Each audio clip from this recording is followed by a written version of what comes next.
Hey, welcome to my channel. My name is Jessie and today I'm doing my December wrap up.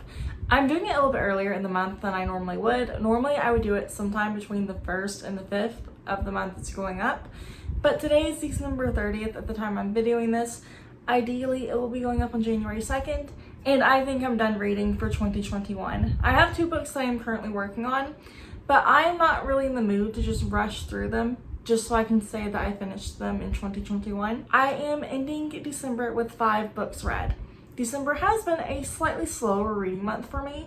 There's been quite a lot going on at the beginning of the month. Chris had his company Christmas party, and then Chris's sister graduated college, so we went to visit his family to, see all of them. And then we had an early Christmas with my dad, and then we had actual Christmas.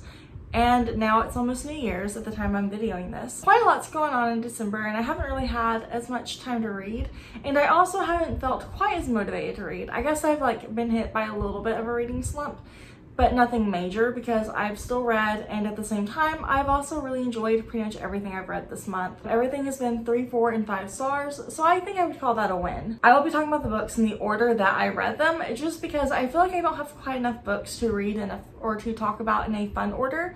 So we're just going to do it that way. Before we get started though, talking about the books I read in December, I just want to take a moment to remind you to like this video and subscribe to my channel to make finding my content just a little bit easier if you're interested in seeing more. The first book I finished in December was The Boyfriend Project by Farah Rochon, and this book follows Samaya and Daniel. Samaya and 2 other women who will each have their own book in the series end up kind of entangled with this guy who ends up not being quite who he says he is. He doesn't, I guess, technically scam them, but he does lead them all on, and it causes the 3 of them to get closer. They actually develop a friendship, and Samaya, Taylor, and London end up making a pact that they, will not focus on boys anymore. They are going to focus on work or their hobbies, whatever else they're passionate about, for 6 months without trying to date anybody. I thought that was a fun setup, a fun way to start the book, and it was interesting, and it got off on a really interesting start. The Boyfriend Project seems to go well for Samaya until she meets Daniel, who is a new hire at her job,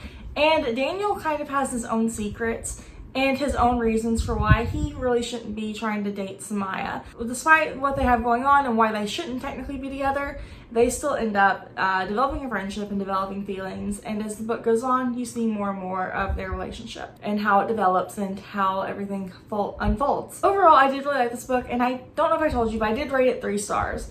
I really enjoyed Samaya's character. I thought she was fun. I thought she was interesting. I liked to see the way she thought about things. This is another book where I was kind of indifferent to the romantic interest to the hero. I didn't mind Daniel. If this book wasn't a romance, I still would have enjoyed it if Samaya had ended up on her own. There was nothing really wrong with Daniel. I was just kind of indifferent to him. This thankfully wasn't another romance where I just flat out didn't want the couple together. But it was one where I still am kind of bummed that I was a little indifferent towards the main hero. The next book I read in December was From Blood and Ash by Jennifer L. Armentrout, and I rated this one 4 stars. This book follows Poppy. She is a maiden in this fantasy world that is set up where certain people become ascended. They essentially become gods. They are humans who essentially become gods in some way. And Poppy's kind of in this special place because she's the maiden. She is the ascended who is held to much higher standards, it seems, than most other most other ascended characters are. She is not really allowed to have regular friendships or any intimate relationships at all. She is expected to remain pure and indifferent and separate from everyone else, and so it kind of leads her to have a lonely life, and it also leads to her being kind of sneaky, and she wants to experience real life before she becomes an ascended. There's kind of a lot going on in this world right now. There's some issues going on with the rulers. The way their system is set up, every so often people's kids just leave or go missing. There's also something called the blood death or blood illness or something, where kids or other people just die for no known reason, which doesn't play a huge part in the book, but when it comes up, it's important. Poppy, she's had 2 guards die within the past year, and now she gets this hard named Hawk, who she happened to have met recently at the very beginning of the book. And she and Hawk definitely have feelings for each other, or at least it's portrayed that way. She's not always supposed to have feelings for him. He's definitely not supposed to have feelings for her. There's kind of a lot that goes on there. I'm sure you've probably heard about Poppy and Hawk. I feel like at least a certain extent. If you have heard of From Blood and Ash, if you have been, I guess, active and or viewing the online book community in any way since these books came out. And I would say I was actually a lot more impressed than I thought I was. I was so afraid this wouldn't live up to the hype, but I really enjoyed it. I thought Poppy was interesting. I thought she was like an okay balance of, you know, being like a really strong character while also still being flawed. I feel like her flaws were okay. They weren't, you know, anything ridiculous. They weren't anything that was like, you know, that kind of flawed where it's, you know, just flawed enough to make it that she has a flaw, but not so flawed that, you know, she has real flaws, if that makes sense. I'm not quite sure if that makes sense. There was this thing that happens at the end, which I admit I was kind of spoiled to, but I didn't mind. But I do think it did affect my reading a little bit, in the sense that instead of focusing on reading the book for the first time and enjoying it, I constantly caught myself checking and like looking for signs of what was going to happen at the end. Either way though, this was a great read and I am very excited and happy that I read it. I also read How to Fail at Flirting by Denise Williams, and I rated it 5 stars. How to Fail at Flirting follows Naya and Jake.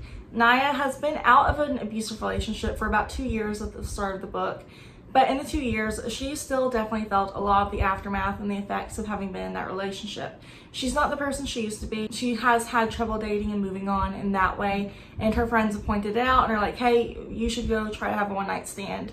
And she attempts to do that. Jake just happens to be the guy she meets whenever she attempts to have a one-night stand that may or may not quite work out for a bunch of different reasons. Jake and Naya kind of build this like kind of fling, and they're supposed to eventually separate, but then come to find out that Jake and Naya are kind of working together in a way. Naya is a professor of education at this university, and Jake just happens to be hired as part of this company whose job is to help the university save money. He may be cutting departments, he may be cutting staff. There's a lot that could happen, and so that kind of builds like this ethical dilemma and conflict of interest dilemma in this particular book, where, you know, Naya and Jake, they still want to continue their fling, but is it really ethical for them to? And, you know, because they are technically working together. They're not really working together, but they kind of are. Naya and Jake are both workaholics, so they seem really well for each other.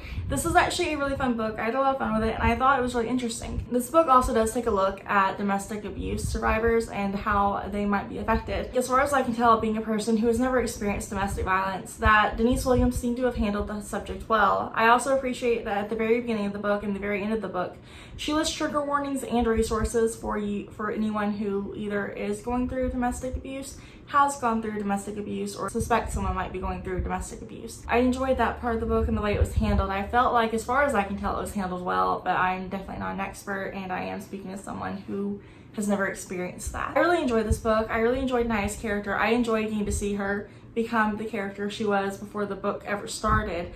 I enjoyed Jake, his character as well. I thought he was fun and interesting. The next book I read in December was We Hunt the Flame by Hafsa Fazel. This book follows Zafira and Nasir. Zafira is the hunter, the huntress really, in her caliphate, or I think essentially it's like almost would be a country maybe that's part of this kingdom, or state that's part of a kingdom if you think about it that way. They are kind of sexist over there. A lot of the leaders in that area tend to believe that, you know, women are the cause of problems, women will jinx them, stuff like that. So Zafira's identity as the hunter is kept a secret. But she is also pretty much the only reason her community is surviving the way her village is surviving, because she's the main one who is providing them food. And they live in an area that is incredibly snowy. There used to not be snow, but now it's just perpetually snowy and cold. They are surrounded by this thing called the Ars, which is just this like dark forest, this evil forest. And a lot of people who go in don't come out the same. She somehow is able to go in and out with no real issues. That is how she's been able to hunt and take care of her kingdom. Nasir, on the other hand, he is actually the prince and he's an assassin.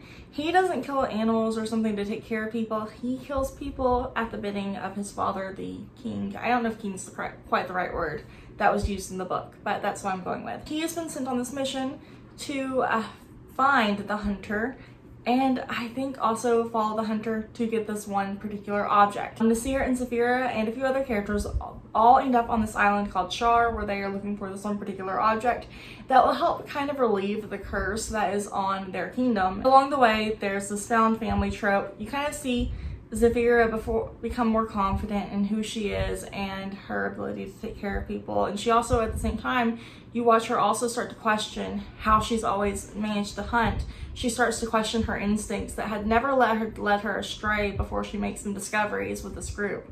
Nasir, on the other hand, you kind of watch him become a little bit more human. You watch him kind of get parts of his humanity back, because he's kind of repressed his humanity in order to do what he was told and keep those around him safe. You can tell he always kind of wanted to not lose it, if that makes sense. And also there's like definitely like a budding romance and blossoming romance between Zafira and Nasir. It didn't play a huge role, but I am rooting for it. I can't remember if I said, but this was a 4-star rating for me. I do have like very minor complaints. The first is that the first little bit of the book, I would say the first 25 or so percent was a little slower than I would have liked. I had a little bit of trouble getting into it up until they got to Shar, and that's where the story really picked up. Once Zafira and Nasir and all the other characters were on this island together. There's this one character death that I feel like comes a little too early, and I wish it had come a little bit later just so I would have had more time to become more connected to the character and to learn more about them or something. It's not the end of the world, but I do kind of wish that the death had taken place just a little bit later in the book, but I do understand why it happened when it happened. I had a really good time with this book, and I can't wait to read the sequel sometime, hopefully in 2022. But I also keep committing myself to reading more and more books in 2022, so we're gonna have to wait and see what happens. The final book I read in December and 2021 was The Fastest Way to Fall by Denise Williams. This book follows Britta and Wes. Britta is an aspiring writer. She works at this magazine, and she and another writer are competing for their chance to be, I guess, like one of the featured writers, like permanently featured writers essentially for the magazine. And so they come up with this plan where they are going to review and write about their experiences with 2 different fitness apps, and these 2 fitness apps have slightly different goals in the sense of like what their focus is on. Wes, he just so happens to be the CEO and owner of one of the apps that Britta is reviewing and writing about. He also is in a bit of a rut, so he decides he wants to take up coaching again to just kind of distract himself because he has kind of a lot going on in his personal life. Britta and Wes end up working together. For a long time, they are just communicating through the app, but their messages definitely have flirty undertones. They're definitely into each other. At some point, they meet, and their relationship continues to develop as like coaching partners, and then friends, and then it eventually develops into romance. But neither of them can act on it because, similarly to How to Develop Flirting, there is an ethical dilemma. Britta can't go after Wes because she is, writing about the company he's working for. She can't have any bias in her writing if she wants to be taken seriously. Whereas Wes hasn't told Britta that he is first of all the owner, and also just because she is a client, she is paying him to help her build healthier habits. And then it's all resolved and they end up happily ever after, basically. It's not quite all resolved easily. There's a lot that happens in the last third, or really last 20%, but it happened really well. Similarly to How to Develop Flirting, The Fastest Way to Fall also has some pretty serious undertones, which include eating disorders and substance abuse. The author lists trigger warnings and resources at the front and back of the book once again. And once again, I do think this book was handled fairly well. And I say this as someone who's never experienced an eating disorder or substance abuse or addiction. But I really enjoyed this book. I do think I enjoyed the way the series topics were handled in this book. This book also looked quite a bit at body positivity because Britta is a fat character, and it looked at how, she wasn't trying to really change her body. She just wanted to feel more comfortable in her body and take care of the body she had. But at the same time, it went through like her times of self-doubt, because of her body and stuff. And it looked at, how she overcame her self-doubt and how Wes encouraged her and stuff too, right? So I had a really good time with it, and it was definitely a great book to end the month on and to end the year on as well. Anyways, what all did you read this month, and what was your favorite book? Have you read any of these books I mentioned in this video today? Thank you so much for taking the time to watch this video, and I'll talk to you later. Bye.